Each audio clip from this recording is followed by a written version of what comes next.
بسم اللہ الرحمن الرحیم۔ السلام علیکم۔ صحیح بخاری سے حدیث نمبر 121۔ نبی کریم صلی اللہ علیہ وآلہ وسلم نے ان سے حجۃ الوداع میں فرمایا کہ لوگوں کو بالکل خاموش کر دو تاکہ وہ خوب سن لیں۔ پھر فرمایا، لوگوں میرے بعد پھر کافر مت بن جانا کہ ایک دوسرے کی گردن مارنے لگو۔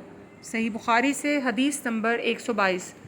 نوف بکالی کا یہ خیال ہے موسیٰ علیہ السلام جو خضر علیہ السلام کے پاس گئے تھے وہ موسیٰ علیہ السلام بنی اسرائیل والے نہیں تھے بلکہ دوسرے موسیٰ تھے۔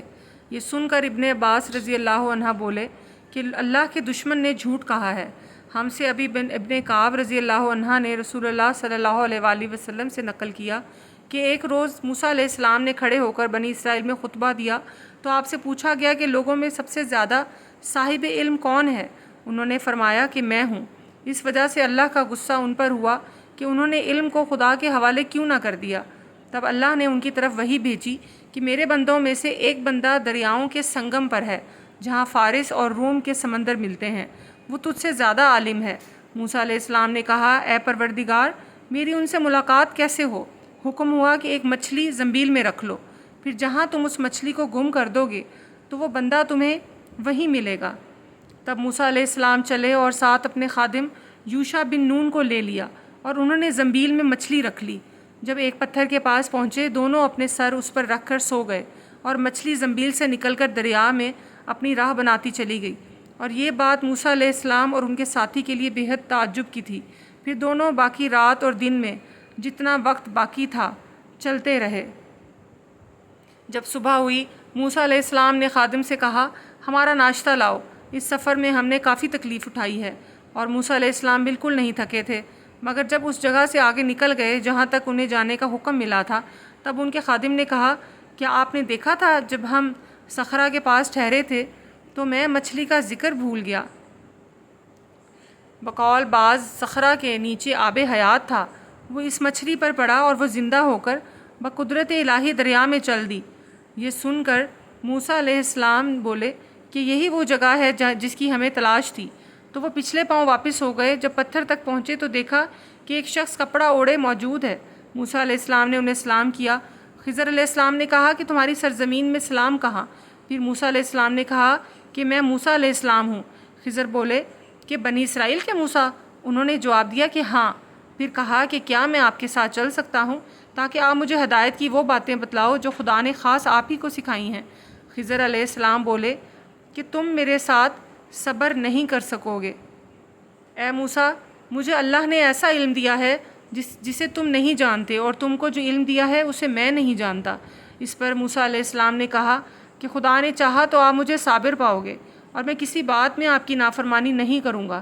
پھر دونوں دریا کے کنارے کنارے پیدل چلے۔ ان کے پاس کوئی کشتی نہ تھی کہ ایک کشتی ان کے سامنے سے گزری تو کشتی والوں سے انہوں نے کہا کہ ہمیں بٹھا لو۔ خضر علیہ السلام کو انہوں نے پہچان لیا اور بغیر کرایہ کے سوار کر لیا۔ اتنے میں ایک چڑیا آئی اور کشتی کے کنارے پر بیٹھ گئی۔ پھر سمندر میں اس نے اپنی ایک یا دو چونچیں ماری۔ اسے دیکھ کر خضر علیہ السلام بولے کہ اے موسیٰ علیہ السلام، میرے اور تمہارے علم نے اللہ کے علم میں سے اتنا ہی کم کیا ہوگا جتنا اس چڑیا نے سمندر کے پانی سے۔ خضر علیہ السلام نے کشتی کے تختوں میں سے ایک تختہ نکالا۔ موسیٰ علیہ السلام نے کہا کہ ان لوگوں نے تو ہمیں کرایہ کے لیے بغیر مفت میں سوار کیا اور آپ نے ان کی کشتی کی لکڑی اکھاڑ ڈالی تاکہ یہ ڈوب جائیں۔ خضر علیہ السلام بولے کہ کیا میں نے نہیں کہا تھا کہ تم میرے ساتھ صبر نہیں کر سکو گے؟ اس پر موسیٰ علیہ السلام نے جواب دیا کہ بھول پر میری گرفت نہ کرو۔ موسیٰ علیہ السلام نے بھول کر یہ پہلا اعتراض کیا تھا۔ پھر دونوں چلے۔ کشتی سے اتر کر ایک لڑکا بچوں کے ساتھ کھیل رہا تھا۔ خضر علیہ السلام نے اوپر سے اس کا سر پکڑ کر ہاتھ سے اسے الگ کر دیا۔ موسیٰ علیہ السلام بول پڑے کہ آپ نے ایک بے گناہ بچے کو بغیر کسی جانی حق کے مار ڈالا، غضب ہو گیا۔ خضر علیہ السلام بولے کہ میں نے تم سے نہیں کہا تھا کہ تم میرے ساتھ صبر نہیں کر سکو گے؟ ابن عیینہ کہتے ہیں کہ اس کلام میں سب سے پہلے زیادہ تاکید ہے، کیونکہ پہلے کلام میں لفظ لقت نہیں تھا، اس میں لقت زائد کیا جس سے تاکید ظاہر ہے۔ پھر دونوں چلتے رہے حتیٰ کہ ایک گاؤں کے پاس آئے۔ ان سے کھانا لینا چاہا، انہوں نے کھانا کھلانے سے انکار کر دیا۔ انہوں نے وہیں دیکھا کہ ایک دیوار اسی گاؤں میں گرنے کے قریب تھی۔ خضر علیہ السلام نے اپنے ہاتھ کے اشارے سے اسے سیدھا کر دیا۔ موسیٰ علیہ السلام بول اٹھے کہ اگر آپ چاہتے تو گاؤں والوں سے اس کام کی مزدوری لے سکتے تھے۔ خضر علیہ السلام نے کہا کہ بس اب تم میں اور ہم میں جدائی کا وقت آ گیا ہے۔ جناب محبوب کبریا رسول اللہ صلی اللہ علیہ وآلہ وسلم فرماتے ہیں کہ اللہ موسیٰ علیہ السلام پر رحم کرے۔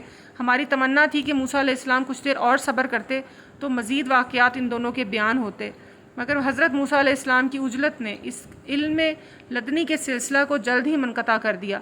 محمد بن یوسف کہتے ہیں کہ ہم سے علی بن خشرم نے یہ حدیث بیان کی، ان سے سفیان بن عیینہ نے پوری کی پوری بیان کی۔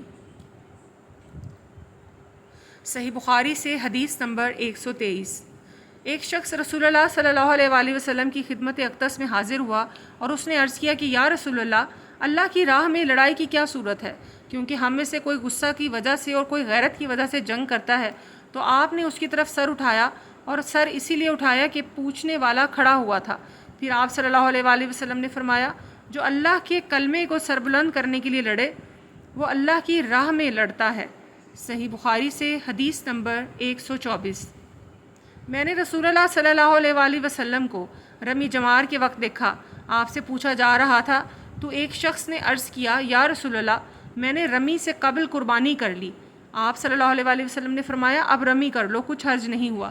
دوسرے نے کہا، یا رسول اللہ میں نے قربانی سے پہلے سر منڈا لیا۔ آپ نے فرمایا، اب قربانی کر لو، کچھ حرج نہیں۔ اس وقت جس چیز کے بارے میں جو آگے پیچھے ہو گئی تھی وہ آپ سے پوچھا گیا، آپ نے یہی جواب دیا کہ اب کر لو، کچھ حرج نہیں۔ صحیح بخاری سے حدیث نمبر 125۔ ایک مرتبہ میں رسول اللہ صلی اللہ علیہ وآلہ وسلم کے ساتھ مدینہ کے کھنڈرات میں چل رہا تھا، اور آپ کھجور کی چھڑی پر سہارا دے کر چل رہے تھے تو کچھ یہودیوں کا ادھر سے گزر ہوا۔ ان میں سے ایک نے دوسرے سے کہا کہ آپ سے روح کے بارے میں کچھ پوچھو۔ ان میں سے کسی نے کہا، مت پوچھو، ایسا نہ ہو کہ وہ کوئی ایسی بات کہہ دیں جو تمہیں ناگوار ہو۔ مگر ان میں سے بعض نے کہا کہ ہم ضرور پوچھیں گے۔ پھر ایک شخص نے کھڑے ہو کر کہا، اے ابو القاسم، روح کیا چیز ہے؟ آپ صلی اللہ علیہ وآلہ وسلم نے خاموشی اختیار فرمائی۔ میں نے دل میں کہا کہ آپ پر وحی آ رہی ہے، اس لیے میں کھڑا ہو گیا۔ جب آپ سے وہ کیفیت دور ہو گئی تو آپ صلی اللہ علیہ وآلہ وسلم نے قرآن کی یہ آیت جو اس وقت نازل ہوئی تھی تلاوت فرمائی، اے نبی، تم سے یہ لوگ روح کے بارے میں پوچھ رہے ہیں، کہہ دو کہ روح میرے رب کے حکم سے ہے، اور تمہیں علم کا بہت تھوڑا حصہ دیا گیا ہے، اس لیے تم روح کی حقیقت نہیں سمجھ سکتے۔ آمش کہتے ہیں کہ ہماری قرت میں وما اوتو سے وما اوتیتم نہیں ہے۔